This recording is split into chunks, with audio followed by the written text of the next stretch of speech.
In today's video, I'm going to teach you how to use keyboard shortcuts in Google Drive. If you've ever felt slowed down by clicking through menus, this quick walkthrough will help you move, organize, and manage files much faster using your keyboard. First, sign into your Google Drive in a web browser. Go to the Google Drive homepage, log into your Google account, and make sure you're looking at your files and folders in My Drive or a shared location. It helps to click once on the background or on a file so the page has focus, because shortcuts only work when Drive is the active window and the file list is selected. Next, open the full list of shortcuts built into Drive. On Windows and most keyboards, press Ctrl plus the slash key. On a Mac, use Command plus slash. If your keyboard requires it, hold Shift to reach the slash key. When you do this, a keyboard shortcuts overlay will pop up right on top of your Drive window. If nothing appears, check that your cursor isn't inside a text field like the search bar and try again.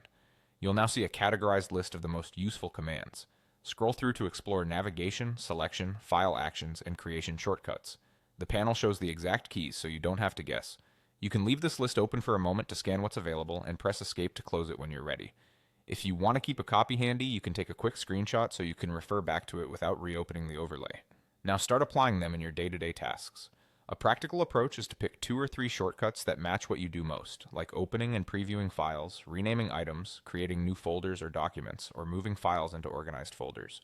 Click once on a file to highlight it, then try the action you want using the keys shown in the list. Use the arrow keys to move up and down through your files and combine them with modifier keys when you want to select more than one item.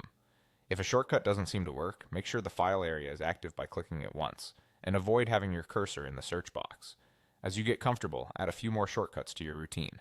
The goal isn't to memorize everything at once, but to build a small toolkit that saves you time every day. Revisit the overlay anytime with Ctrl, slash, or Command slash to refresh your memory, and soon these actions will feel second nature. Thanks for watching, and happy organizing in Google Drive.